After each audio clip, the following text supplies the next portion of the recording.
საღამო მშვიდობისა, საავტორო გადაცემა სათქმელი ახალ სატელევიზიო სეზონზე ბრუნდება პირდაპირ ეთერში. მე ვარ ჟურნალისტი ირინა ყურუა და დღეს წარმოგიდგენთ. 4 ოქტომბერი კანონით ადგილობრივი თვითმმართველობის არჩევნების დღედ განისაზღვრა. იგივე 4 ოქტომბერი ოპოზიციური პარტიებისა და ხალხის ნაწილმა ხელისუფლების მშვიდობიანი დამხობის დღედ მონიშნა. ოპოზიციის ლიდერების ნაწილი პატიმრობაშია, შეწყალებულები კი თავისუფლებაზე და საარჩევნო მარათონში. ვერ შემდგარი ერთობა ოპოზიციაში, ერთმანეთს დაპირისპირებული სიტუაციური მოკავშირეები და ხელისუფლების ოპონენტების პოლიტიკური ბრძოლის ბუნდოვანი სტრატეგია. რა სურს და რა შეუძლია ოპოზიციას. ქართული ოცნება ადგილობრივი თვითმმართველობის არჩევნებში გამარჯვებისთვის ემზადება, ვინ ებრძვის და ვინ აძლიერებს მმართველ პარტიას.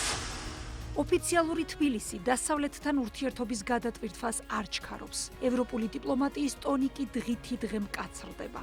კაცრია ქართული ოცნებისგან უკავშირიც.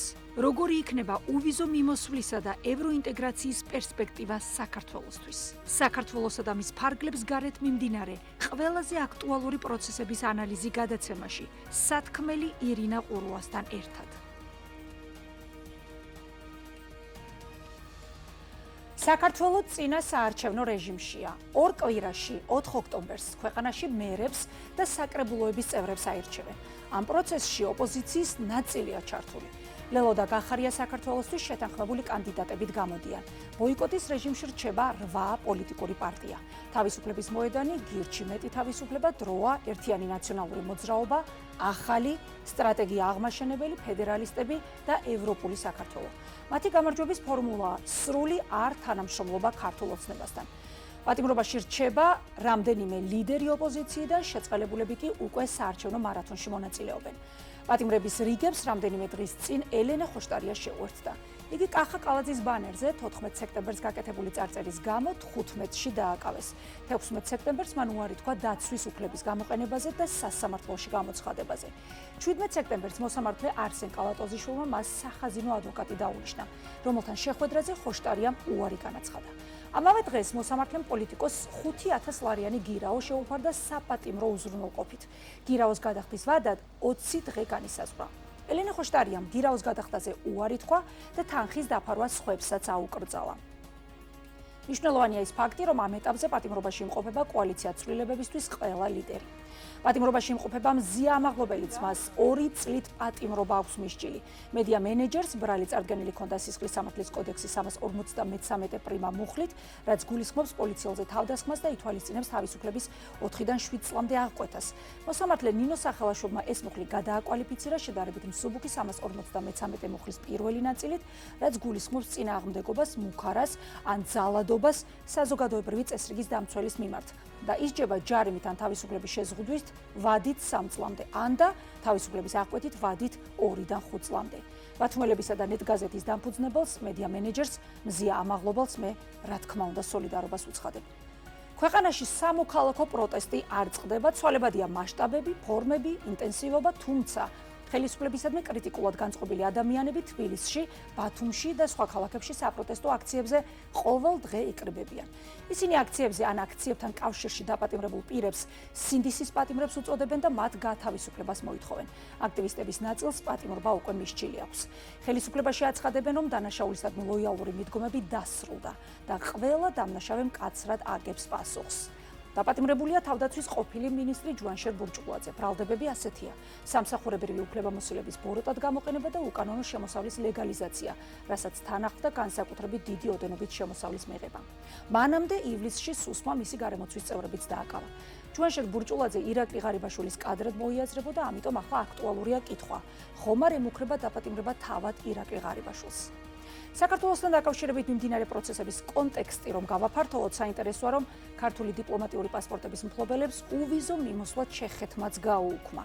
ჩეხეთის მთავრობის ამ გადაწყვეტილებით აღსრულდა ევროკავშირის საბჭოს მიერ 2025 წლის იანვარში მიღებული გადაწყვეტილება. საბჭოს გადაწყვეტილების თანახმად საქართველოს ხელისუფლების მიერ ადამიანის უფლებებისა და დემოკრატიული ღირებულებების ხელყოფის გამო დიპლომატიური და სამსახურებრივი პასპორტების მფლობელები ვეღარ ისარგებლებენ ევროკავშირთან უვიზო მიმოსვლით. ეს გადაწყვეტილება ბლოკის არაერთმა წევრმა ქვეყანამ უკვე აღასრულა. შემდეგ ნაბიჯებს შორის ბრიუსელი განიხილავს უვიზო მიმოსვლის საქართველოს ყველა მოქალაქისთვის შეჩერებას. საქართველოს ხელისუფლება ევროკავშირს შანტაჟში ადანაშაულებს. მიიჩნევენ, რომ ქვეყანამ ევროკომისიის რეკომენდაციები შეასრულა, თუმცა ევროკავშირის ბიუროკრატია deep state-ის გავლენის ქვეშაა და საქართველოს უსამართლოდ ექცევა. ქართულ ოცნებაში მსგავსი პრეტენზიები აქვთ ამერიკის შეერთებულ შტატებსა და ტრამპის ადმინისტრაციის მიმართაც. მოლოდინი არ გამართლდა და საქართველოს მმართველმა პარტიამ ამერიკის შეერთებული შტატების პრეზიდენტთან საერთო ენა ჯერაც ვერ გამონახა. ვერც შეჩერებული სტრატეგიული პარტნიორობა განაახლა და ვერც აღიარება მიიღო. მოკლედ ასეთია ვითარება ამ დროისთვის, მიმდინარე პროცესებზე უფრო ვრცლად გადაცემის სტუმრებთან ერთად ვიმსჯელებთ. დღეს ჩვენთან ერთად იქნებიან გია ხუხაშვილი, პოლიტოლოგი, დიმიტრი ცკიტიშვილი, პოლიტიკოსი, გახარია საქართველოსთვის გუნდის ყოფილი წევრი და თამარ გუგულაშვილი, მწვანეთა პარტიის ყოფილი საპარლამენტო მრჩეველი ევროპარლამენტში. გადაცემაში მონაწილეობას შევთავაზეთ ქვეყნის მმართველ პარტიასაც, თუმცა ქართული ოცნებისგან უარი მივიღეთ როგორც ცენტრალურ, ისე ადგილობრივ დონეზე. იმედია უარი ტენდენციად არ ჩამოყალიბდება და პოლიტიკოსები კვლავაც უპასუხებენ საზოგადოებაში არსებულ კითხვებს ჩვენი ეთერის საშუალებით. და ჩვენ საუბარს დავიწყებთ ბატონ გია ხუხაშვილთან. მივესალმები მას და ბატონ გია, მადლობას გიხდით თქვენი დროისთვის. ბატონო გია, ბოლო დროის ყველაზე აქტუალური საკითხი, ერთ-ერთი მშვიდობიანი დამხობის გეგმა. ამ საკითხზე საუბრით მინდა დავიწყოთ თქვენთან ინტერვიუ. ბევრი ბუნდოვანებაა ოპოზიციის სტრატეგიაში. თავად იდეა იმ მშვიდობიანი დამხობა, მშვიდობიანი ჩამოშლა, მშვიდობიანი რევოლუცია ნაციონალური მოძრაობის გეგმად განიხილება. ხელისუფლებაში ჩვენ დღესაც ნახეთ, მოვისმინეთ, რომ სწორედ ამას განიხილავენ კანონსაწინააღმდეგო ქმედებად და აცხადებენ, რომ არავის მიეცემა არათუ რევოლუციური, არამედ რადიკალური ქმედებების განხორციელების უფლება. თქვენ როგორ შეაფასებთ ხელისუფლების ცვლილების ამ სტრატეგიას, ხელისუფლებისადმი კრიტიკულად განწყობილი საზოგადოების ნაწილისა და ოპოზიციური პარტიების მეტწილად კი ნაციონალური მოძრაობის მხრიდან? ხელისუფლებები, ნებისმიერ სტრატეგიას აქვს არსებობის უფლება, ხო? ხელისუფლებების ცვლილებები არასაარჩევნო გზით, რა თქმა უნდა, მომხდარა ბევრ ქვეყანაში, მაგრამ ამას სჭირდება შესაბამისი ვითარება, შესაბამისი განწყობები საზოგადოებაში და შესაბამისი კონსოლიდაცია ამ, ესე რომ ვთქვათ, საპროტესტო განწყობების და ზუსტად ამასთან დაკავშირებით გვაქვს სერიოზული პრობლემა, გამომდინარე იქიდან, რომ რევოლუციურ სიტუაციას სჭირდება მინიმუმ 70% მოსახლეობის მხარდაჭერა ერთის მხრივ და მეორეს მხრივ სჭირდება ლიდერი, რომელიც ამ 70%-ის კაპიტალიზაცია, კონსოლიდაციას მოახერხებს. და სამწუხაროდ არ გვაქვს ჯერ ესეთი სურათი, რომ ოპოზიციას მოსახლეობის ესეთი აბსოლუტური უმრავლესობა უჭერდეს მხარს. ეს ოპოზიციის პრობლემა უფროა ვიდრე საზოგადოების პრობლემა. ერთი და მეორე გახლავთ ის, რომ თვითონ ოპოზიციას დაგსაქსულია, ხო? მათ სხვა ტაქტიკური მონახაზი აქვთ არჩეული და დაპირისპირება შიგნით ოპოზიციაში არის ძალიან მძიმე, მე ვიტყოდი, ძალიან ისეთი რადიკალური ფორმები აქვს ამას მიღებული. ასე რომ დღეს ვილაპარაკოთ ხელისუფლების მშვიდობიან ცვლილებაზე, რევოლუციურ ცვლილებაზე,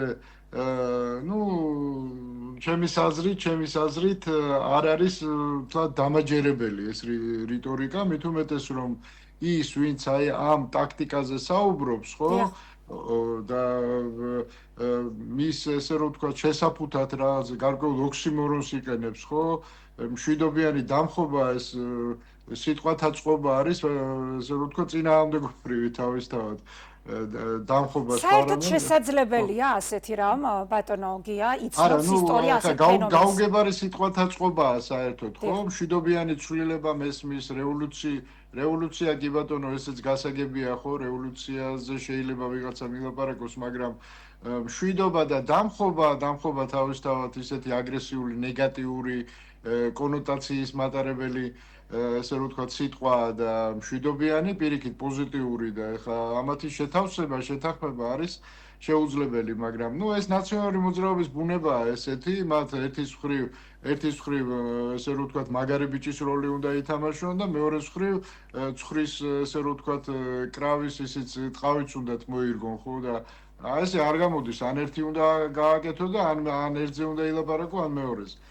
მე იმის თქმა მინდა რომ რა თქმა უნდა ხელისუფლების ცვლილება არის საერთოდ აუცილებელი ქვეყანაში გამომდინარე იქიდან რომ აი ზუსტად სტრატეგიულ ამოცანებთან დაკავშირებით ქვეყანას აქვს ძალიან სერიოზული გრძელვადიანი პრობლემა არჩევნებს და პოლიტიკურ პროცესს თავი რო გავანებოთ გამომდინარე იქიდან რომ ამ ხელისუფლების პირობებში სრულიად აშკარაა რომ ქვეყანა იცვლის ორიენტაციას ანუ ის ბრუნდება რუსეთის იმპერიაში უბრალოდ სხვა გზას არ იტოვებს ხო ჩვენი ხელისუფალი ის ხიდები დაწვა ფაქტობრივად ყველა მიმართულებით განავითარა ერთგვარი შეთქმულების თეორია დასავლეთის დემონიზაცია მოახდინა და ყოველდღიურად ჩვენ უყურებთ ამ პროცესს კგბ-ში მოფიქრებული ტერმინი იმაში FSB-ში და კარგად დამუშავებული პროპაგანდისტული ხაზი ეგრეთ წოდებულ deep state-თან დაკავშირებით ესე რომ ვთქვათ ძალიან ინტენსიურად აგრესიულად ესე რომ ინერგება ადამიანების ცნობიერებაში ერთგვარი ოქლოკრატიული საზოგადოების ჩამოყალიბებას ცდილობს ხელისუფლება ხო როდესაც გონება ითიშება და მხოლოდ შიშებზე და შიშებით და ემოციებით გინდა ადამიანები მართო ხო ინსტინქტების გაღვიძება ხდება და გონება ფაქტობრივად ამ პროცესში აღარ მონაწილეობს და გარკვეულწილად შედეგს იგი აღწევს კიდევაც ახლა ობიექტურები ვიყოთ ხო იმიტომ რომ ადამიანი რომელსაც ყოველდღიური პრობლემა აქვს და საღამოს მოდის ტელევიზორს ჩართავს და 100 ჯერ თუნდაც ტყუილს ეტყვია, ნუ საბოლოო ჯამში ის დაიჯერებს მით უმეტეს რომ ალტერნატივა მაინც და მაინც დამაჯერებელი ეფექტური კონტრპროპაგანდა ჯერჯერობით არ არის. ინფორმაციის წყარო ალბათ. კი ბატონო, ინფორმაციის წყარო არ არსებობს და ცოტა ისე რიტორიკულად ისმის ხოლმე კითხვა, როგორ შეიძლება ასეთი რამ სჯეროდეს საზოგადოებას, მაგრამ ძალიან ლოგიკურია ადამიანებს ნაწილთან. ხო, მათ არ აქვს სხვა ინფორმაცია არ აქვს. რა თქმა, ან სუსტად აქვს, სუსტად აქვს. კი ბატონო, ეს უფრო სწორად არ აქვს, სუსტად აქვს. ოპოზიცია ესეთი გახდა, ვირტუალური გახდა დიდწილად, ისინი ძირითადად ტელევიზორებით, მეშვეობით ცდილობდნენ მონოლოგის რეჟიმში ადამიანებთან ურთიერთობას, მასშტაბური რეგიონული აქტივობა მათი მხრიდან არ არის ხო ჩვენ ამას ვერ ხედავთ და აი ესეთი მოცემულობით ამოყალიბდა დიახ, აი ოპოზიციური ლიდერების პატიმრობის საკითხს მინდა შევეხოთ და ცოტა სხვა ჭრილში განვიხილოთ. გვაქვს მოცემულობა, რომ მაგალითად კოალიცია ცვლილებებისთვის ყველა ლიდერი პატიმრობაშია. ჩვენ დღესაც მოვისმინეთ და არა მხოლოდ დღეს ხელისუფლების წარმომადგენლებისგან, რომ ეს მათთვის გარკვეულწილად პასუხისმგებლობისგან გარიდების კარგი საშუალებაა და დემოკრატიის პირობებშიო ესეც მათი არჩევანია დაიმალონ პატიმრობაშიო. მე მინდა კითხოთ, შანსის გამოყენება, რომ მათ მაგალითად, არ ვიცი რამდენად სწორად, მაგრამ მაინც კითხავთ, მაგალითად თანხის გადახდით, მაგალითად ელენე ხოშტარიას შემთხვევაში, გარეთ დატოვებით, უნდა აეღოთ თუ არა ლიდერების ტვირთი, ეს უფრო მეტად ხوار დაახლოვებდა საზოგადოებასთან და მათ მიზანს, მაგალითად ეს უფრო მეტ ძალას ხوار შეძენდა. დიახ, აი ეს არის საინტერესო და მართლა არის თუ არა ეს პასუხისმგებლობისგან დამალვის გზა. ხო, არა, ნუ მე ხა ეს შორს არ წავიდოდი, ესეთ დაბალი აზრისაც არა ვარ ამ ადამიანებზე, რომ ესეთი ცუდი რაღაცები ვიფიქრო, ხო? თუმცა შემიძლია გითხრათ ერთი რამ, რომ ის, რასაც დღევანდელი ოპოზიციური პოლიტიკური ლიდერები აკეთებენ, ეს არ არის თანამედროვე პოლიტიკა, ხო? ეს გახლავთ ერთგვარი დისიდენტური პოლიტიკა, დამახასიათებელი გასული საუკუნის 70-იანი 80 წლებისთვის, ხო? დისიდენტისთვის ის იყო საამაყო იყო ციხეში რო აღმოჩნდებოდა, ხო? პოლიტიკური მოტივებით ეს ყველაფერი არ იყო შედეგზე ორიენტირებული, ეს უფრო ინდივიდუალური გმირობის მაგალითები, ესე რომ ვთქვათ, აი უკვე იმპერიაში რო ხარ და იმპერიაში რო აი წვეთად ინდივიდუალური გმირობებით გინდა რომ ნელა რაღაცა პროცესს მისცე ბიძგი. აი ახლა რამდენად საჭიროა ზუსტად ეს რაზეც საუბრობთ? აბსოლუტურად არ არის საჭირო, იმიტომ რომ დღეს ჯერჯერობით ყოველ შემთხვევაში ეს რეჟიმი დამკვიდრებული არ არის ქვეყანაში, ანუ აქტიური პოლიტიკური ბრძოლის სივრცე ჯერ კიდევ არის. აქედან გამომდინარე, რა თქმა უნდა, ლიდერები ჩვენ გვჭირდება გარეთ, ხო? არა ციხეში, არამედ გვჭირდება პოლიტიკურ პროცესში, თუმცა ციხეში ყოფნაც შეიძლება ამ პროცესის ნაწილი რა თქმა უნდა, სარდლებად, ხო? იმიტომ რომ პოლიტიკა ეს არის ჩვეულებრივი ომი, ხო? ჩვეულებრივი ომი, რომელსაც ჭირდება, ესე რომ ვთქვათ, არა მხოლოდ ჯარისკაცები, არამედ ჭირდება გენერლები და ასე შემდეგ და ასე შემდეგ და ეხლა თუ გენერლები ყველა ციხეში ჩაჯდნენ, ხო? ომის მოგება ბუნებრივია ლიდერის გარეშე შეუძლებელია ხელმძღვანელის დაახლოებით ეს სიტუაციაა დღევანდელ პოლიტიკურ რა თქმა უნდა და ისინი აი ლიდერი რომელიც და აი წარმოიდგინეთ რომ ომში მიდის ვიღაცა და გენერალი აცხადებს გენერალს როცა ეუბნებიან აბა როგორ შეუტიოთ საიდან ვქნათ რა ვქნათ და გენერალი ამბობს რომ მე ერთი უბრალო ჯარისკაცი ვარ და მე ნურაფერს ნუ მეკითხებით დაახლოებით ესე იქცევიან ჩვენი პოლიტიკოსები და ბუნებრივია ეს ყველაფერი არის მუშაობს ხელისუფლების სასარგებლოდ აი ის განხეთქილება ოპოზიციაში და კატეგორიული მიუღებლობა სხვა ტაქტიკური მონახაზის მაშინ როდესაც აი ეს სამი ძირითადი მიმდინარეობა რომელიც ჩვენ ოპოზიციაში გვაქვს ხო რა მიმდინარეობებია ეს ერთი ნაწილი მიდის არჩევნებზე თulis რომ ეს გზა არის სწორი გზა ანუ ლეგალურ სივრცეში ლეგალურ პოლიტიკურ სივრცეში დარჩენა მიუხედავად უსამართლო გარემოსი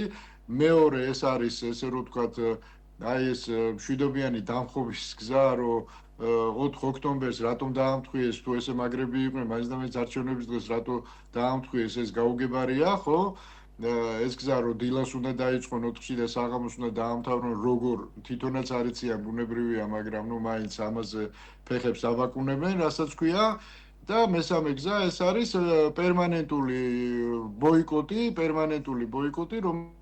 რომელიც უნდა მივიდეს საბოლოო ჯამში საყოველთაო დაუმორჩილებლობამდე, ანუ ხელისუფლების პარალიზებამდე, რის შემდეგაც ხელისუფლება იძულებული უნდა გახდეს, წავიდეს სახლში, ხო, იმიტომ რომ ვეღარ მართავს პროცესებს.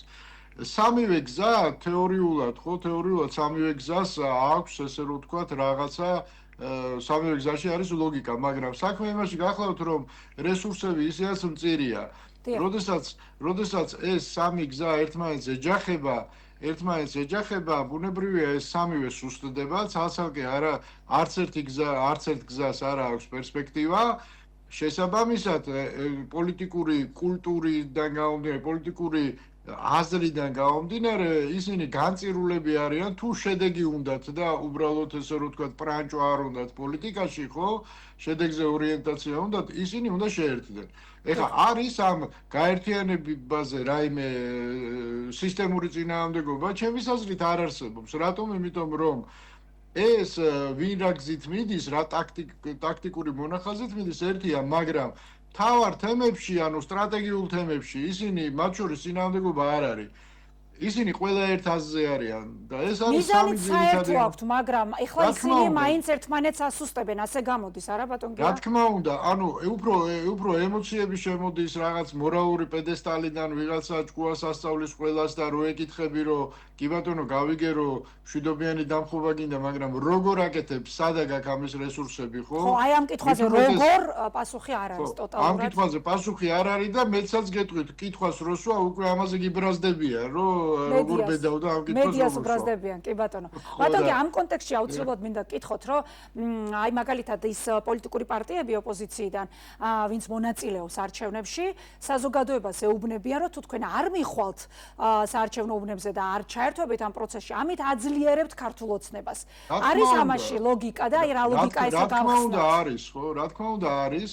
ჩვენ ეხა თქვენ არ გეგონოთ რომ ამ პარტიებს არ ესმით, ან მე არ მესმის რომ უსამართლო გარემოა და ხელისუფლება ყველაფერზე წავა იმისათვის რომ არ წააგოს არჩევნები და ძირითადად ჩვენ როდესაც ამ რისკებზე არჩევნების წაგების რისკებზე საუბრობთ ძირითადად მეგაპოლისებზე ხო საუბრობთ თბილისზე, ბათუმზე, ქუთაისზე, ანუ ქალაქებზე სადაც მეტნაკლებად კონკურენტული საინფორმაციო გარემოა, მოდით ესე ვთქვათ, ხო, ადამიანები მეტად არიან ინფორმირებული, უფრო ესე რომ ვთქვათ, კრიტიკულად არიან განწყობილები, უფრო სწორად უყურებენ და პრობლემებს, ისინი არ არიან საინფორმაციო იზოლაციაში, ოპოზიციაც მეტნაკლებად აქტიურია რეგიონებისგან განსხვავებით, სადაც ახლა სოფლები ვიცი, საერთოდ თვალით არ უნახავთ ოპოზიციონერი და გამგებელი იქ არის ყველაფერი, ხო? ხო და ეხა აქედან გამომდინარე, მე ვფიქრობ, რომ საარჩევნო გზა არის ესეც პრობლემატურია ამ სიტუაციაში, ბუნებრივია, როცა ესეთი დაპირისპირებაა და იმ დღეს ოპოზიციის ერთი ნაწილი აპირებს პირიქით მოუწოდოს ოპოზიციურ რაუნდშელოს, რომ არ წავიდეს არჩევნებზე. ხო, ესეთ სიტუაციაში ძალიან რთული ვითარებაა. ფაქტობრივად არჩევნებში წამსვლელი პარტიები ორ მხრივი დარტყმის ქვეშ არიან. მარტო ხელისუფლებასთან ბრძოლა კი არ უწევთ, ოპოზიციასთან ბრძოლა. ოპოზიციის ნაწილთან. კი ბატონო, ორი კითხვა მინდა მოვასწრო, თუ შეიძლება თქვენს ნებართვით ასეთ კითხვას დაგისვამთ. აი შეფასებები, როცა საზოგადოებას ესმის, რომ ივანიშვილის გუნდი ასეთი სუსტი ჯერ არ ყოფილა. რამდენად რაციონალურია ეს შეფასებები და რა მიზანს ემსახურება? ეს არის ილუზიის შექმნა, რომ აი მათ ეშინიათ და აი ხაბეიშვილმა შეაშინა, მოკლედ ესე კანკალებს ყველა ხაბეიშვილის შიშით. აი რა მიზანს შეიძლება ემსახურებოდეს? აი აი არაფერი, უბრალოდ აი რაღაცა აი ერთჯერადი რაღაცის ვიღაცას ხო დააჯერებენ, რომ აი მაგარი ბიჭები არიან და ვიღაცა ხელისუფლება შეაშინეს, ხო? ხო და ხელისუფლება რა თქმა უნდა მათ აქვს შიშები ხელისუფლებას განა არა აქვს, მაგრამ ეს შიში მათ კი არ ასუსტებს ამ შემთხვევაში, პირიქით აძლიერებს, რაც არ უნდა პარადოქსალურად მოგეჩვენოთ, იმიტომ რომ კედელთან მიყენებული თუნდაც მშიშარა ადამიანი ძალიან საშიშია და სახიფათოა კუც როგორ მოიქნევს არავინ არ იცის, ხო? აქედან გამომდინარე ამაზე აპელირება ილუზიის შექმნა, რომ დღეს თუ არა ხვალ ჩამოიშლებიან, არასწორია. მით უმეტეს რომ ქართული ოცნება ეს ხო არ არის პარტია, ხო? ეს არის სექტა მონოთეისტური ერთი ღმერთით და დანარჩენი ყველა მრევლია. იქ ვიღაცის დასუსტებაზე, საკადრო გადაადგილებებზე, ვიღაც ისწავიდა ეს ამაზე ლაპარაკს აზრი არ აქვს. ეს პარტია არის ერთი ადამიანი, ბიძინა ივანიშვილი, დანარჩენი ყველა სტატისტები არიან. და მეცაც გეტყვით, უკვე ბიძინაც აღარ არის უკვე, აი, როგორ გითხრათ, ძირითადი მოთამაშე, ხო? ძირითადი მოთამაშე უკვე. ვინ არის ძირითადი მოთამაშე დღეს? მოსკოვია უკვე ძირითადი მოთამაშე და ბიძინაც უკვე მძევალია სამწუხაროდ. იმიტომ რომ ჩვენ რო პროცესებს ვაკვირდებით, მე ხა ბიძინას კარგად, რაც შესაძლებელია, რა თქმა უნდა, კარგად სხვებთან შედარებით, კარგად ვიცნობ. მე დაახლოებით ვიცი მისი ხასიათი, ხო, მისი ესე რომ ვთქვათ, ისა სიფრთხილე და ასე შემდეგ. დღეს მე პროცესს როგორც უყურებ, ეს არ არის ბიძინა. ბიძინა ფაქტია, რომ ბიძინას აქვს რაღაც ვალდებულებები, რის გამოც ის იქცევა ისე, რაც შეიძლება თვითონაც არ მოწონს, მაგრამ ძევალია უკვე ვითარების, ვეღარ გამოდის. მან გადაკვეთა უკვე უკან დასაბრუნებელი, ესე რომ ვთქვათ, ბატონოგია. აი, ბოლო კითხვა მინდა ასეთი დაგისვათ. და თქვენი შეფასება ეს უფრო მუქარაა თუ გაფრთხილება თუ კანონის ჩარჩოში დაბრუნებისკენ მოწოდება. მოკლედ პრემიერ-მინისტრის ეს განცხადება. ყველას მოვუწოდებ, რომ მაქსიმალურად აკონტროლონ საკუთარი რიტორიკა, ემან როგორც იტყვიან ჟარგონზე, არ აღმოჩნდნენ იქ, სადაც ვიღაცები უკვე აღმოჩნდნენ. ასარჩევნო რეჟიმშია ქვეყანა, აი როგორ შეიძლება ეს? ეს არის პატარა ბოროტი ბავშვის, ესე რომ ვთქვათ, აი ეს უტიფარი მე ამის უკან ეხა დიდ ჩინაარს არ დავინახავდი, რა თქმა უნდა, ესენი ცდილობენ, რომ ესე ბოდიში ჟარგონს გამოვიყენებ, აი ცინიკურად ებლატავონ საზოგადოებას, ხო და მეც ამის უკან ვერაფერს ვერ ხედავ, ხო? ვერაფერს ვერ ხედავ, არც მივაქცევდი ეხა იმ ხელა ყურადღებას ამას ყველაფერს, მით უმეტეს რომ ეხა კობახიძეს არავინ არ ეკითხება ამას ყველაფერს, ის რა თქმა უნდა ცდილობს, რომ თავის თამაში ითამაშოს მეფის კარზე, მას ესმის მშვენივრად, რომ ბიძინა არჩევნების შემდეგ მას ჩარეცხავს და მის გუნდს, ხო? პრემიერ-მინისტრს ირაკლი კობახიძეს. რა თქმა უნდა, იმიტომ რომ ბიძინას ტაქტიკა ესეთი იყო, რომ მას ჭირდებოდა გარკვეული დისტანცირება პროცესებიდან არჩევნებამდე, იმიტომ რომ საკმაოდ რთული პროცესი მიდის, ხო? მას მანევრი ჭირდებოდა დროის მოგება. ამიტომ ესე რომ ვთქვათ, უნდა რომ მთელი ეს პასუხისგებლობა ამ სიბინძურეზე ტვირთი აკიდოს კობახიძეს და არჩევნების შემდეგ გამომდინარე იქიდან როგორ განვითარდება ეს გლობალური პროცესი, ხო, აი ეს სამყაროს გადანაწილების პროცესი, გარკვეული მანევრი შეინარჩუნოს.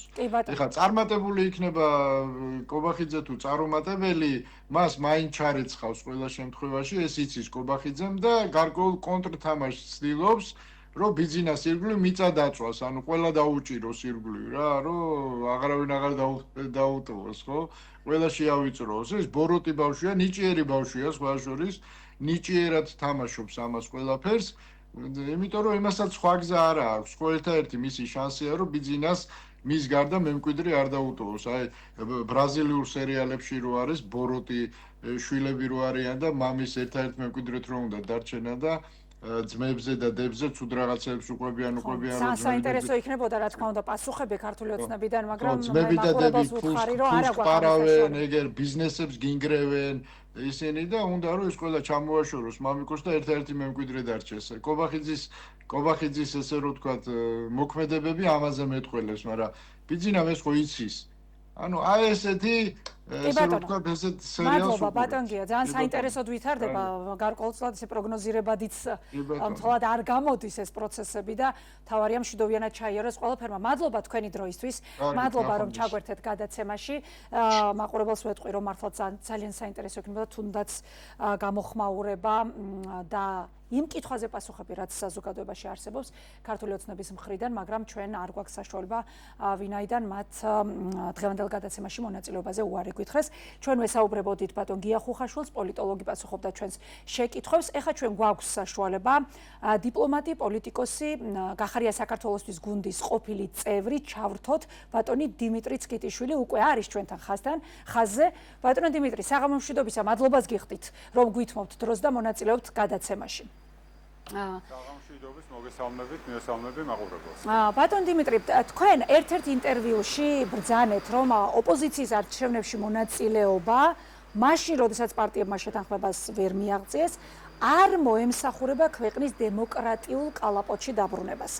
მინდა კითხოთ, აი რა მიზანს ემსახურება მაშინ მთელი ეს პროცესი, რას მოიგებს ოპოზიციის ის ნაწილი, მათ შორის გუნდი, რომლიდანაც თქვენ დისტანცირებას სულ რაღაც 2 დღის წინ მოახდინეთ, რა მიზანზეა ეს ორიენტირებული და მაგალითად ამ პროცესში ჩართულობით ლელო გახარიას გუნდთან ერთად ასუსტებს თუ აძლიერებს დღეს ქართულ ოცნებას?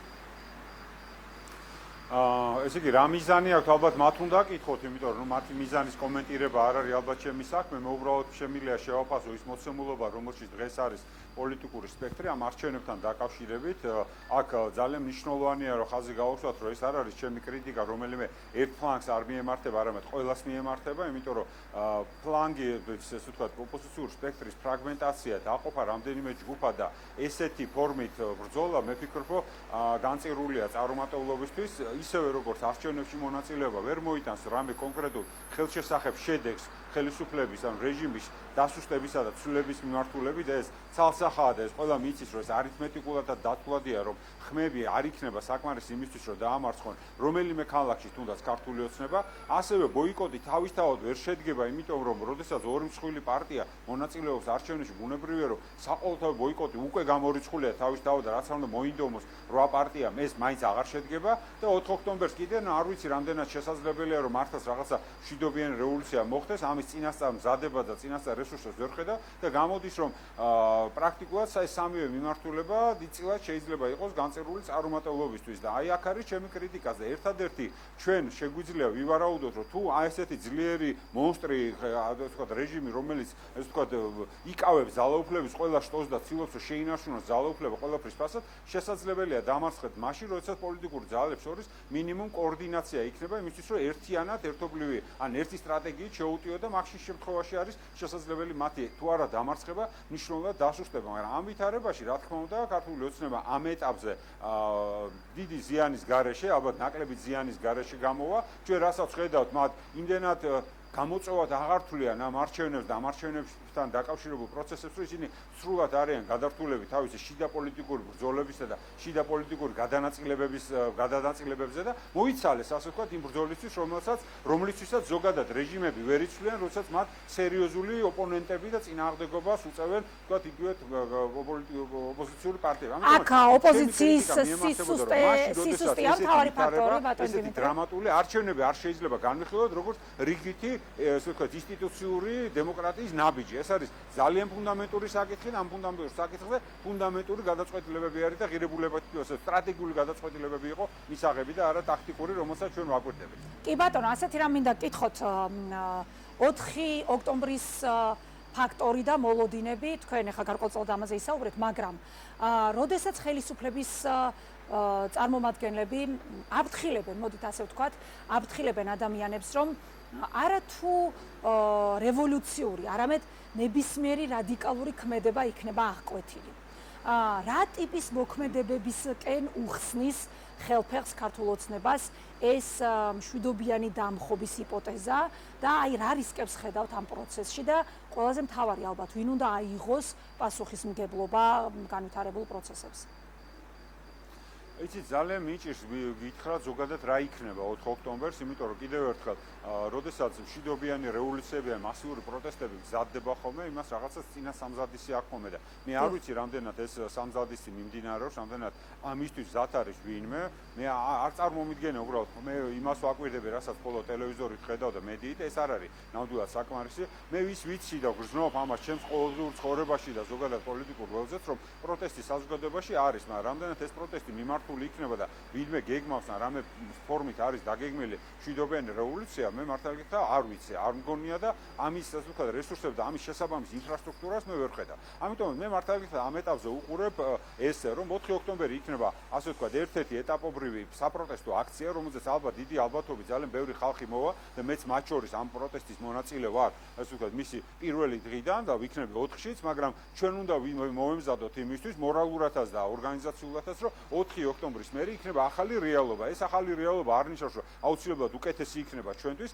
ეს იქნება უკვე ჩამოყალიბებული, ასე ვთქვათ, ელექტორალური ავტორიტარიზმის პირობები, სადაც დემოკრატიის ფორმალური ინსტიტუტები თითქოს არსებობენ, მაგრამ პრაქტიკულად მოშლილი იქნება ყველაფერი, ანუ იარსებებს მრავალპარტიული სისტემა, თუნდაც მუნიციპალიტეტებში და შესაძლოა პარლამენტის, მაგრამ ეს არ იქნება რეალური მრავალპარტიულობა, იქნება თუნდაც მედიაში მრავალფეროვნება, მაგრამ ეს არ იქნება, რომ ასე ვთქვათ, შეზღუდული იქნება რესურსები, რა თქმა უნდა, მედია რესურსები, სამოქალაქო სექტორი თითქოს ქაღალდზე იარსებებს, მაგრამ მათი ანგარიშები იქნება დაყადაღებული და მათი ფუნქციონირება იქნება სრულიად შეზღუდული თუ არა აღმოფხრილი. აი ამ ვითარებაში გადავალთ ჩვენ, ეს იქნება ახალი ელექტორალური, ასე ვთქვათ, ავტორიტარიზმის მოდელი, ამ მოდელში შევდივართ, ამ მოდელის პირობებში უნდა გავაგრძელოთ და ახალი, ასე ვთქვათ, ახალი პროცესი დავიწყოთ პროტესტის იმისთვის, რომ რეჟიმი საბოლოოდ მაინც უნდა დავამარცხოთ, იმიტომ რომ ამ რეჟიმს არ აქვს მორალური და არც, ასე ვთქვათ, სხვა რესურსი იმისთვის ამ ქვეყანაში იყოს, მხოლოდ ერთადერთი ჩვენი ოპონირების სისუსტიდან გამომდინარე ისინი ინარჩუნებენ ძალაუფლებას.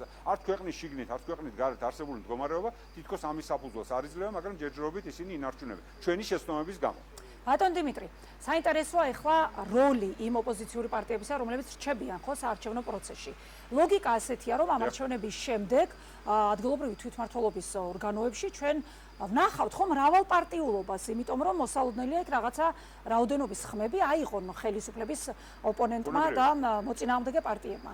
ეს მოხსნის თუ არა ამ ლეგიტიმაციის არქონას ქართული ოცნებისთვის და რა გამოდის ოპოზიციური პარტიები, რომლებიც აცხადებენ, რომ უნდა გამოგლიჯონ ქართულ ოცნებას ესა თუ ის ქალაქი და რეალურად იბრძოლონ ხალხის ინტერესებისთვის, გამოდის, რომ ისევ ქართულ ოცნებას გააძლიერებენ, თუნდაც იმითი, რომ მაგალითად ლეგიტიმაციის საკითხი მოიხსნება ბუნებრივად. ლეგიტიმაციას ესე ვერ ვიტყვი, იმიტომ რომ ლეგიტიმაცია ძალიან აბსტრაქტულია, სამართლებრივი ლეგიტიმაცია კიდე სხვა არის, როგორც დემოკრატიულ სახელმწიფოს. ყოველ შემთხვევაში ერთპარტიულობა აღარ იქნება, ხომ ასეა? საერთაშორისო კუთხით არ ექნება. მე ვიტყოდი ესე, რომ ამ არჩევნების შედეგად მოხდება ახალი სტატუს-კვოს აღიარება. მოხდება აღიარება და დადგენა ისეთი სტატუს-კვოსი, რომელშიც რეჟიმი იქნება რეჟიმი, მაგრამ ამ რეჟიმს ეკონება ესეთი, ასე ვთქვათ, მოცემულობა იქნება, რომ ამ რეჟიმს გარკვეული მხარდაჭერა აქვს და ის აკონტროლებს უკვე ყველა სახელმწიფო შტოს, მათ შორის უკვე მუნიციპალურს. ეხლა ოპოზიციას, რომელიც ბუნებრივია ალბათ რაღაცა ხმებს პროცენტულად აიღებს, მე არ ვიცი რამდენი იქნება აბსოლუტურ ხმებში ეს, უფრო მეტი თუ უფრო ნაკლები ვიდრე თქვა საპარლამენტოზე, მათ ექნებათ გარკვეული წარმომადგენლობა, მაგრამ ამ წარმომადგენლობას მუნიციპალიტეტებში არ ექნებათ არანაირი გავლენა ადგილობრივ თუ ცენტრალურ დონეზე პოლიტიკის კეთების. არც ერთი თუნდაც კომუნალური პრობლემის გადაწყვეტაზე არ ექნებათ მათ გავლენა. შესაბამისად, სრულიად აზრს მოკრებულია დღეს იმაზე საუბარი, რომ თითქოს ვიღაცას გამოგლიჯავ ხელისუფლებას, თუნდაც რომელიმე ქალაქში, ან თუნდაც ვერ გამოგვიძიათ გავლენას მოახდენ და გამ პრობლემების ცალკეული ადამიანის ოჯახების პრობლემების მოგვარებაზე შეიძლება ეს პარტიები ასე ვთქვათ ზრუნვას და რაღაცა გავლენის მოხდენას, ბუნებრივია ეს არაფერი არ იქნება. ჩვენ ერთადერთი გვექნება ნომინალური წარმომადგენლობა საკრებულოებში, შესაძლებელია პარლამენტშიც პარტიების, რომელიც ასე ვთქვათ საბოლოო ჯამში თავის და უნებურად, შეგნებით თუ შეუგნებლად მიცემენ საშუალებას ხელისუფლებას ჩამოყალიბდეს როგორც კიდევ ერთხელ ელექტორალური ავტორიტარიზმი. ეს არ არის ჩემი მოგონილი ფრაზა, ეს არის დადგენილი ასე ვთქვათ ფორმა ავტორიტარიზმის, კიდევ ერთხელ რომელშიც ამაყურებლისთვის გასაგები რო იყოს, ეს არის ფორმა ავტორიტარიზმის განსხვავებით მაგალითად ლუკაშენკოს რეჟიმისგან, განსხვავებით ჩრდილოეთ კორეისგან, ეს არის რეჟიმი, რომელშიც შენარჩუნებულია დემოკრატიის ფორმალური ინსტიტუტები, მრავალპარტიულობა, დემოკრატიული ინსტიტუტები, თითქოს პარლამენტი, ყველაფერი არის, მაგრამ რეალურად არც ერთი ეს ინსტიტუტი, როგორც დემოკრატიული და დამოუკიდებელი ინსტიტუტი არ ფუნქციონირებს, ყველაფერი ხელში იქნება მოქცეული ისევ ერთი პოლიტიკური ძალის და ერთი პოლიტიკური ჯგუფის და აი ამოცემულობაში გადავალთ. რეალურად ჩვენ 5 ოქტომბერს თუ 6 ოქტომბერს როცა იქნება პოსტსაარჩევნო პერიოდში, იქნებით ამოცემულობაში და ჩვენ უნდა ბრძოლის ახალი ტალღა დავგეგმოთ აი ამოცემულობიდან. ბატონ დიმიტრი, აი ხმაურიან დაკავებებზე მინდა გადავიდე და კითხოთ, ყველასთვის ცნობილია, რომ თავდაცვის ყოფილი მინისტრი ჯუანშერ ბურჭულაძე პატიმრობაშია, ცოტა ხნის წინ იყო რომეო მიქაუტაძის დაკავებაც.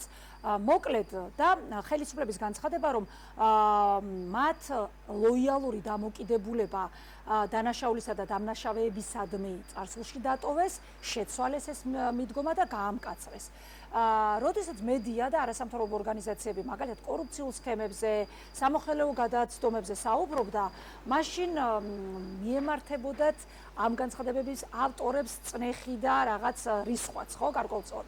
ეხლა ვხედავთ სწორედ იმ მოტივით, იმ მიზეზით ადამიანების დაკავების რაღაც სერიალს.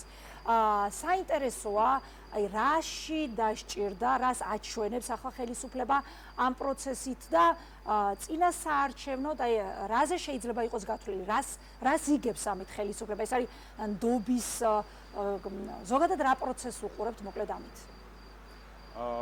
ესე ვთქვათ, ორი განზომილება აქვს ჩემი აზრით ამ პროცესს. ერთი რომ ფაქტია ხა ორი მაღალი ჩინოსნის დაკავება, ერთი ენერგეტიკის მინისტრის მოადგილე ენერგეტიკის მიმართულებით და მეორე ყოფილი თავდაცვის მინისტრის, ამ ორი ადამიანის დაკავება არ მგონია ზოგადად არ შეიძლება შეფასდეს როგორც ესე ვთქვათ კორუფციასთან ბრძოლა, იმიტომ რომ ამ ადამიანებთან დაკავშირებით ჟურნალისტური გამოძიებები თუ სხვა რაღაც საკითხები იყო და არავინ არასდროს არ დაინტერესებულა ამ საკითხებით. ეხლა მხოლოდ პოლიტიკური მიზანშეწონებიდან გამომდინარე არის მათი დაკავება და ცალსახად ესე ვთქვათ მათ ამის უკან დგას პოლიტიკური მიზნები. ეხლა აქ ორი პოლიტიკური მიზანი შეიძლება იყოს. ერთი რომელიც შეიძლება ცოტა უფრო ლეგიტიმური იყოს, რომ წინა საარჩევნოდ აჩვენონ, რომ ისინი რაღაცა კორუფციასთან იბრძვიან, თითქოს ამის სიმულაცია გააკეთონ, რომ სენსაციური ამბებია, სენსაციური მასშტაბის, ასე ვთქვათ, მოცულობებია კორუფციის და ასე. თუმცა აქ კიდევ უფრო მძიმე არის ის, რომ ეს არის შერჩევითი სამართალი, მხოლოდ იმიტომ, რომ ანგარიშწორება მოხდეს გარკვეულ პოლიტიკურ ჯგუფებს შორის და ვიღაცამ უპირატესი ძალაუფლება დაიკავოს, თუნდაც ივანიშვილის კარზე. აი ამ შიდა პოლიტიკური ბრძოლის სხერპლი არის კონკრეტული ადამიანები, ის რომ აჩვენონ, რომ ასე ვთქვათ, დანარჩენი, ვისაც კონკრეტულად მიემართება ეს პროცესი, იმასაც კი შეიძლება შეექმნას დაპატიმრების და დაჭერის საფრთხე. ანუ გარკვეულწილად ერთი პოლიტიკური ჯგუფი ცდილობს, რომ გააშუქთაოს თავისი შიდა პოლიტიკური გარემო წინა ხელისუფლების წინა წარმომადგენლებისგან და მოისუფთავოს ველი და დარჩენ მარტო და უპირობო, ესე ვთქვათ, ერთი მკაცრი ვერტიკალით ჩამოყალიბდეს რეჟიმის მმართველობის. ანუ კიდევ ერთხელ ორი განზომილება, ერთი საჯარო იმისთვის, რომ თქვა ჩვენ დაგვანახო, რომ თითქოს რაღაცა მართლა ბრძოლა მიდის კორუფციას და მეორე ამ ბრძოლით ისინი ისუფთავებენ და იძლიერებენ თავიანთ პოზიციას ივანიშვილის კარზე. კი ბატონო, ბატონ დიმიტრი. ამასთან გვაქვს საქმე. მე მგონია, რომ ამ შემთხვევაში ცოტა პარადოქსულია, მაგრამ ერთი და მეორე დაკავება ცოტათი პოლიტიკური პატიმრობისკენ არის მიდრეკილი, იმიტომ რომ ნუ გარკვეული გაგებით პოლიტიკური შინაარსი და დატვირთვა როცა აქვს დაპატიმრებას, მე ბუნებრივი არ მაქვს უფლება თქვა მათ დანაშაულზე, იმიტომ რომ ეს თქვა სასამართლოს პრეროგატივაა ცხადია. ამას ვერ ვიტყვი, მაგრამ ის რომ პოლიტიკური ნიშნები არის მათ საქმეში, ეს ცალსახაა და ნუ მათ საქმეს პოლიტიკურს ხდის. ბატონ დიმიტრი, აი ბოლო კითხვა მინდა დაგისვათ ასეთი და შემდეგ დაგემშვიდობებით. უპრეცედენტო უპრეცედენტო დიდი რაოდენობის თანხის შემოსვლა ქვეყანაში, ეს არის ახლა ბოლო დღეების სკანდალი. აი მაშინ, როდესაც ხელისუფლებამ გვაჯერებდა, რომ და თავს იწონებდა ქვეყანაში, რომ მაღალი რანგის მართლწესრიგი იყო, რას უყურებთ ახლა, რა აღმოჩნდა, რომ ასეთი დაუცველია საზღვარი, პროკურატურამ ჩვენ გითხრა, რომ გათეთრებულია 100 მილიონი დოლარი და გვაჩვენებს იმას, რომ ხელისუფლებას როცა უნდა იმხელა მოცულობის თანხას ათეთრებს, რამდენის უნდა. არ შეიძლება რომელიმე სავალუტო გადამსვლელმა ბუდკამ, ჯიხურმა გადაცვალოს დღეში მილიონი ლარის თუ მილიონი დოლარის ოდენობის და შესაბამის უწყებებს არ კონდეს ინფორმაცია. შეუძლებელია შეუმჩნეველი გახდეს. დიახ, ესე იგი 600-700 მილიონი რო წარმოვიდგინოთ რა არის, რა მოცულობაზე ხო? საქართველოს თლიანი სავალუტო რეზერვების მოცულობა არის თუ არ ვთქვი 3 მილიარდი. ესე იგი ჩვენ დაახლოებით 1/4 სავალუტო რეზერვების ვიღაცამ შემოიტანა სავალუტო ბაზარზე ეს ფული ატრიალა და რეალურად საქართველოს ეკონომიკაში ეს ვერავინ ვერ შენიშნა. ან ეროვნულ ბანკმა ვერ შენიშნა, ან ფინანსთა სამინისტრომ ეს უბრალოდ ნიშნავს, რომ არ უნდათ ამის დანახვა, იმიტომ რომ ამ კონკრეტული საქმის მიღმა იდგა როგორცა ვიღაცა მაღალი თანამდებობის პირები, რომელიც ამაზე ითხოვდა ხელს, არ შეიძლება ჯიხურის მეპატრონი ახლა მოცულობის ეს თქვა მახინაცია გააკეთოთ და ის აქამდე დაუსჯელი იყოს, უბრალოდ ჩვენ გვატყუებენ ახლა რომ თითქოს რაღაც აქამდე ლოიალურები იყვნენ და ახლა მკაცრები გახდნენ. არა, უბრალოდ მაშინ ჭირდებოდათ ეს ფული ვიღაცამ გააკეთა, სადღაც მიწილი მიიტანა და ახლა უბრალოდ ამაზე პასუხისგებაში უნდათ მიცენ ვიღაცა, იმიტომ რომ შემდგომი შიდა პოლიტიკური ბრძოლებისთვის გამოიყენონ. აქ ცალსახაა რომ ეს უკავშირდება კიდევ ერთხელ იმ შიდა პოლიტიკურ ბრძოლას, რომელიც ქართული ოცნების შიგნით მიმდინარეობს. კი ბატონო, ძალიან საინტერესო ანალიზი იყო. ძალიან დიდი მადლობა, რომ დაგვითმეთ დრო. მადლობა, რომ უპასუხეთ ჩვენ შეკითხვებს და გემშვიდობებით. მადლობა თქვენ. მადლობთ. დიპლომატი, პოლიტიკოსი, გახარია საქართველოსთვის გუნდის ყოფილი წევრი დიმიტრი ცკიტიშვილი გვიზიარებდა საკუთარ შეფასებებს და გადაცემის დასკვნით ბლოგში ასევე ძალიან საინტერესო სტუმარი უნდა ჩავრთოთ ბრიუსელიდან. მწვანეთა პარტიის ყოფილი საპარლამენტო მრჩეველი ევროპარლამენტში ქალბატონი თამარ გუგულაშვილი უნდა შემოგვიერთდეს პირდაპირ ეთერში და იგი უკვე ჩვენთან არის ხაზზე. ქალბატონი თამარი დაგვეხმარება ევროინტეგრაციის გზაზე არსებული გამოწვევების გაანალიზებაში. ქალბატონო თამარ, საღამო მშვიდობისა. მადლობა, რომ გვერთვებით. მადლობა თქვენ მოწვევისთვის, მოგესალმებით. ქალბატონო თამარა, არათუ დაალაგდა ურთიერთობა ევროკავშირთან, არამედ ვხედავთ, რომ იმატა მწვავე შეფასებებმა, განცხადებებმა, მოწოდებებმა ევროკავშირიდან საქართველოს ხელისუფლების წევრების მაღალი რანგის პოლიტიკოსების მისამართით. ქართული ოცნების გუნდიც არ ჩამორჩება ამ პროცესებს და მას აქვს კონტრშეტევის ტაქტიკა არჩეული, ევროკავშირს შანტაჟში, უსამართლო დამოკიდებულებაში ადანაშაულებენ, თითქმის ყოველდღიურად გვესმის ჩვენ მსგავსი შეფასებები. ეხლა თქვენგან ძალიან საინტერესოა ანალიზი, რა ეტაპზეა საქართველოს ევროკავშირის ურთიერთობა ამ ეტაპზე, უფრო სწორად, აი რა ტიპის ზიანი მიადგა ამ ეტაპამდე ამ ურთიერთობებს. ეს კრიტიკა, რაც მოდის ევროკავშირიდან, ჯერ მოდი ამაზე ვისაუბროთ, ხო? არის გაცილებით უფრო რბილი და დაგვიანებული, ვიდრე ის ცუდი ქმედებები, რასაც ახორციელებს ყოველდღიურად დღევანდელი დე-ფაქტო მთავრობა, იმიტომ რომ ისინი არ გააკრიტიკებენ საქართველოს, თუ საქართველოს მთავრობამ არ იძალა და საკუთარ ხალხზე, ასობით ადამიანი არ სცემა და არ გამოიძია არც ერთი შემდეგ ეს ცემისა და წამების ფაქტი, თუ ადამიანები ყველანაირი საფუძვლის გარშე ციხეში არ გაუშვა, თუ არ ჩასვა მთელი პოლიტიკური სპექტრის ლიდერები ციხეში, ეს ევროპელებისთვის არის ისეთი ნაბიჯები, რომლებიც თუ არ გააკრიტიკეს და თუ არ თქვეს, ეს დასვავს კითხვას სწორედ ევროკავშირში, შემდეგ საკუთარი ასე იგი ხალხისგან, ხო, ჟურნალისტები იქნებიან თუ სამოქალაქო სექტორი ევროკავშირში შეეკითხება ევროკავშირის ლიდერებს, რატომ არ რეაგირებ დემოკრატიის განადგურებაზე საქართველოში. იმიტომ ისინი ვალდებულებიც არიან, სადაც რომ ოდესღაც ხმა მოიღონ და თქვენ ეს კრიტიკა. მაგრამ ეს კრიტიკა არასდროს არ არის, მოდი ესეც ავხსნათ, ამაზეც მინდა ხაზი გავუსვა, რომ არასდროს არ არის პირადული და არასდროს არ არის შეურაცხყოფელი და მდარე დაბალი დონის, როგორც ხშირად არის ეს და ყოველდღიურად თითქმის ახლა უკვე ქართული მხრიდან პირდაპირ ადამიანებზე მიდის თავდასხმა, პირდაპირ ესხმიან ევროკავშირის ელჩს თავს და ხშირად ეს ძალიან შეურაცხყოფელი თავდასხმებია. ეს კრიტიკა არ არის, სხვა კრიტიკას ვერ აკეთებენ, რა კრიტიკა უნდა გააკეთონ, ამიტომ არის თავდასხმები და არის შეთქმულების თეორიები, რომ ეს ადამიანები არიან იმ ევროკავშირი ყოფილა საქართველოს მტერი და 30 წელია საქართველოს სახელმწიფოებრივის აშენებაში დებს ევროკავშირი ფულს და იმაში რომ შეაკეთოს გზები, წყალგაყვანილობა თუ სკოლები, ბავშვებს ჰქონდეთ ნორმალური სკოლა, ბაღი, აი ამას და შეიძლება ტაძრებსაც და ასეთ პროექტებს აკეთებს ევროკავშირი. ძირითადი დახმარება ყოველთვის ჯანდაცვაზე და სხვა ასეთ სასიცოცხლო მნიშვნელობის სექტორში მოდიოდა 30 წელი, ჩემ ხელში გადიოდა ხშირად ის სექტორებრივი ჩაშლა, სად მინდიოდა პირდაპირ საბიუჯეტო დახმარება საქართველოზე, მოდიოდა თავდაცვის სფეროზე, ქართულ ჯარზე და ასე შემდეგ. თურმე ეს ყველაფერი არ ყოფილა და თურმე ევროკავშირი ყოფილა მტრული კავშირი, კი ბატონო თამარ, ვიდრე განვაგრძობთ, აი დღესაც გაკეთდა განცხადებები ევროკავშირთან დაკავშირებით, მინდა ჩვენს მაყურებელს შევთავაზოთ პრემიერ-მინისტრის განცხადება და დაგიბრუნდებით შემდეგ ანალიზით მინდა გთხოვოთ ამ განცხადების და განვაგრძობთ თქვენთანაც საუბარს. ეს არის როგორც მოგეხსენებათ ევროკავშირის ინსტიტუტის ევროკომისიის მიერ მიღებული გადაწყვეტილების გაგრძელება, ეს არ არის ახალი გადაწყვეტილება, კომისია მიიღო თავის როლზე გადაწყვეტილება და ცალკეული ქვეყნები ამ გადაწყვეტილებას აღასრულებენ. ანუ ეს არ არის სიახლე. თავისთავად რაც შეეხება საქართველოს ევროკავშირის ურთიერთობებს, თქვენ ხედავთ, რომ ძალიან მძიმე მდგომარეობაა ევროპულ სტრუქტურებში, ევროპულ ბიუროკრატიაში, რაც არ იძლევა ქართულ ევროკავშირთან საქართველოს ურთიერთობების გადატვირთვის საშუალებას ამ ეტაპზე. თუმცა ჩვენ გვაქვს იმედი, რომ როგორც კი დასრულდება ომი უკრაინაში, გვექნება ორმხრივი ურთიერთობების გადატვირთვის შესაძლებლობა. ჩვენ ყველასთან ვართ მზად შეხვედრისთვის, რაც შეეხება ევროპულ ბიუროკრატიას, მათ უნდა გადახედონ საკუთარ პოლიტიკას და ერთ რამეს ვიტყვი ასევე, რომ ევროპული ბიუროკრატიის პოლიტიკამ ევროპამ მიიყვანა საკმაოდ მძიმე მდგომარეობამდე და მძიმე ტენდენციებამდე. რა თქმა უნდა, ევროპა ჯერ კიდევ ინარჩუნებს, მათ შორის კეთილდღეობის იმ დონეს, რომელიც 70 წლიანი უწყვეტი მშვიდობის საფუძველზე შეიქმნა ევროპის მასშტაბით, მაგრამ ტენდენციები არის უკიდურესად შემაშფოთებელი. კიდევ ერთხელ გამიმერებ, რომ მაგალითად ევროკავშირის წილი მსოფლიო ეკონომიკაში იყო 2008 წელს 30% და ეს წილი არის ჩამოსული 17.9%-მდე. როდესაც ასეთი მძიმე მდგომარეობა გაქვს, ასეთი მძიმე ტენდენციები გაქვს, რა თქმა უნდა იყო გადართული როგორც საკუთარი პრობლემის გადაჭრაზე, ასევე ურთიერთობების მაქსიმალურად განვითარებაზე.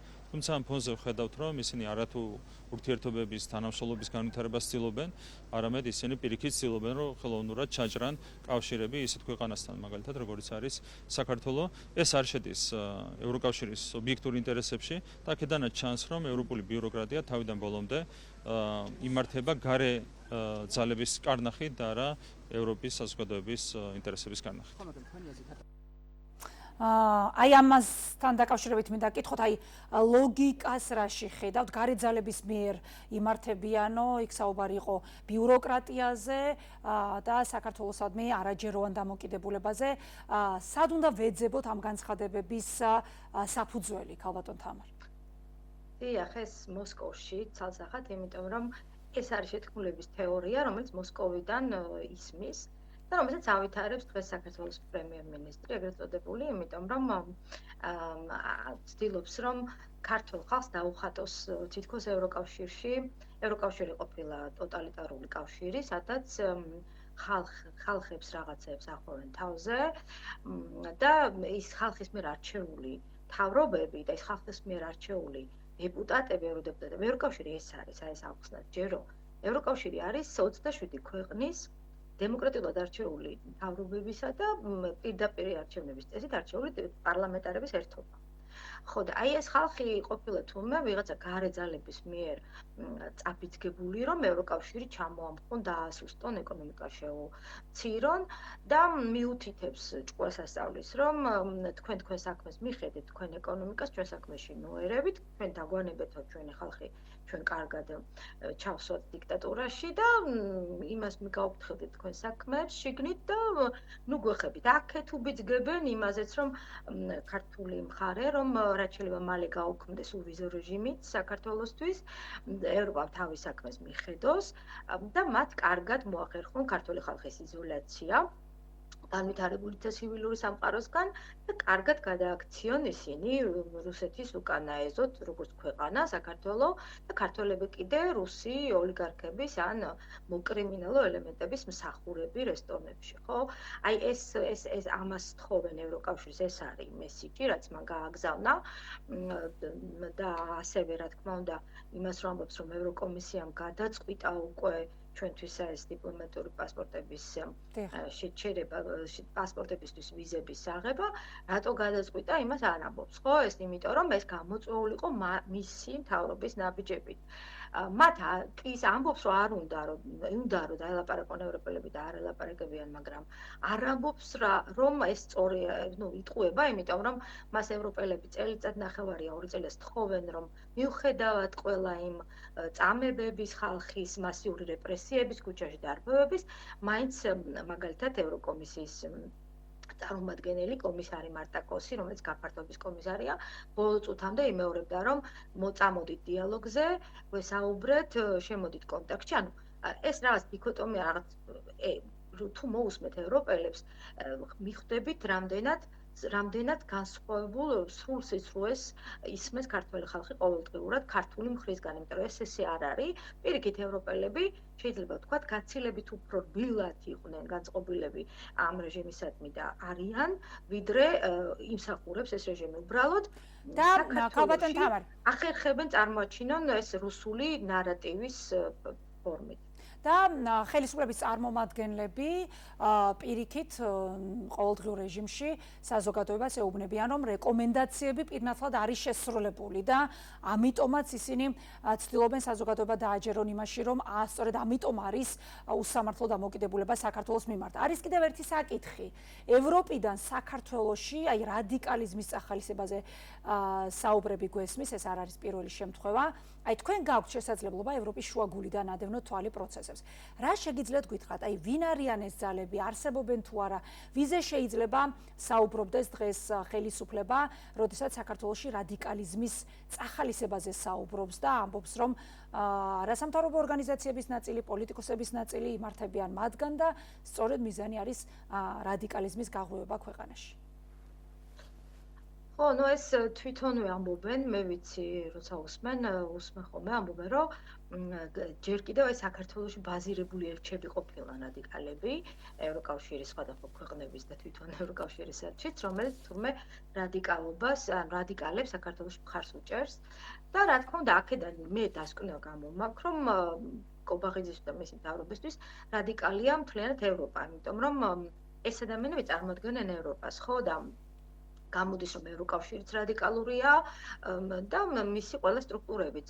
რაც რა თქმა უნდა, ეხლა გახდნენ რადიკალები, არ იყვნენ რადიკალები ამ 2-3 წლის წინ, არ იყვნენ 4 წლის წინაც რადიკალები და ეხლა გამხდარან რადიკალები. აი რას უკავშირებთ ამ პროცესს? ეს უბრალოდ თვითონ უნდა მოახერხონ სხვისი დისკრედიტაცია, ეს არის ქართული ანდაზა, ხო?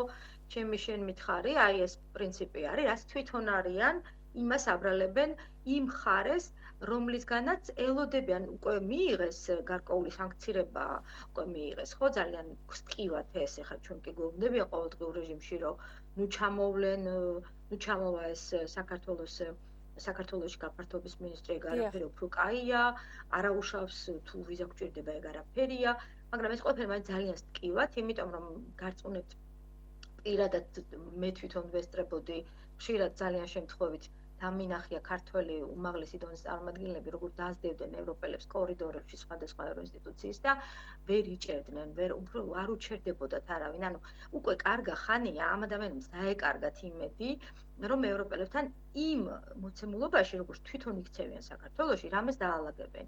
ეს იმედი გადაეწურათ, აღარ ცდილობენ აბსოლუტურად არაფრის დაალაგებას, აი თავი მათი ტერმინი რო ვიხმაროთ, არც ევროპელებთან, არც ამერიკელებთან და გადასულებენ მათ პირდაპირ ლანძღვაზე, მათ კულტურის შესაბამის და აქედან გამომდინარე მინდა დაგისვათ ქალბატონ თამარ ბოლო კითხვა. რაიმე რესურსი არსებობს თუ არა, დარჩა თუ არა რაიმე რესურსი ეს დაზიანების ხარისხი შემცირდეს, ურთიერთობები აღდგეს და ევროკავშირთან ისევ დაახლოების პროცესი რეალურად გაგრძელდეს. არა ურთიერთ ბრალდების რეჟიმში, არამედ რეალურად დაიძრას პროცესები იქედან, სადაც ჩვენ გავჩერდით. ამის შესაძლებლობას ხედავთ თუ არა? იცით რა, იმ მოცემულობაში, რასაც დღეს ამჟღავნებენ ქართული მხარე, ძალიან გამიჭირდებოდა დავინახო როგორ შეიძლება ეს მოხდეს, თუ ქართული მხარე არ შეიცვლის პოზიციას. კიდევ ერთხელ ვამბობ, ევროპელები, აი იგივე ევროკომისიის წარმომადგენლები, ეს ადამიანები არ არიან პირად ლანძღვაზე გადასული, არც არასდროს არ გადასულან. საქართველოს უყურებენ როგორც ქვეყანას და არა 2-3 ადამიანის საკუთრებას, ეზოს. ამიტომ თუ ნახავენ, რომ საქართველოში პროცესები ისე მიდის, რომ პოლიტიკური ძალები ერთად დაждენ, საუბრობენ, კრიზისიდან ერთად გამოდიან, აი მაგალითად ოცნება მიხვდება, რომ არ შეიძლება ამ გზით წასვლა, გამოუშვებს ოპონენტებს ციხიდან, გარკვეული პოლიტიკური დიალოგი შეიქმნება, გაათავისუფლებს ამ პოლიტპატიონებს, ევროპას მარტო გაუხარდება. ანუ შანსი როგორ არ არის? ამ შანსს და ამ კარებს საუბრის, დიალოგის, კოოპერაციის, გაფართოების პოლიტიკაში საქართველოს სიტუაციის გააქტიურების არავინ არ ხურავს. ეს ყველაფერი ისევ ღიაა ევროკავშირიდან. დახურული, ანუ კარების გაჯახუნებას აკეთებს საქართველო, ამ შემთხვევაში საქართველოს დე-ფაქტო დღეს მთავრობა, ვინც არიან, ის და ყოველდღიურ წიგნს იქნევს ქართული მხარე. ევროპის მხრიდან ეს არ ხდება და საერთოდაც მე პირადი ჩემი აზრი შემიძლია გითხრათ, გაცილებით უფრო ნელი და ძალიან დაფიქრებული და ხან ესეთი რაც იმედგაცრუებული რეაქციებია, მაგრამ არ არის რეაქცია ძაფრი ევროპის მხრიდან იმაზე, როგორც საქართველო მოქმედებს საკუთარი მომავლის დაკარგვისადმი ევროპის ოჯახში და როგორც საქართველოს დღევანდელი მთავრობა მოქმედებს პარტნიორების გადაკიდებაზე. ანუ ამ გადაკიდების პოლიტიკას თუ შეცვლის ქართული მხარე, ევროპიდან ეს მარტო მისამებული იქნება. ანუ შანსებს ევროპისგან ვხედავ 100%-ით და ამ წუთში იმის მიხედვით როგორ რეაგირებენ, როგორ იქცევიან, როგორ საუბრობენ ქართული მხრიდან, საერთოდ ვერ ვხედავ. კი ბატონო, ძალიან დიდი მადლობა. მადლობა საინტერესო ანალიზისთვის და გემშვიდობებით. მწვანეთა პარტიის ყოფილი საპარლამენტო მრჩეველი ევროპარლამენტში ქალბატონი თამარ გუგულაშვილი იყო გადაცემის დასკვნითი ბლოკის სტუმარი. ასეთი იყო დღეს ჩვენი სათქმელი. მადლობა რომ გვიყურეთ. მე მომავალ ხუთშაბათამდე გემშვიდობებით.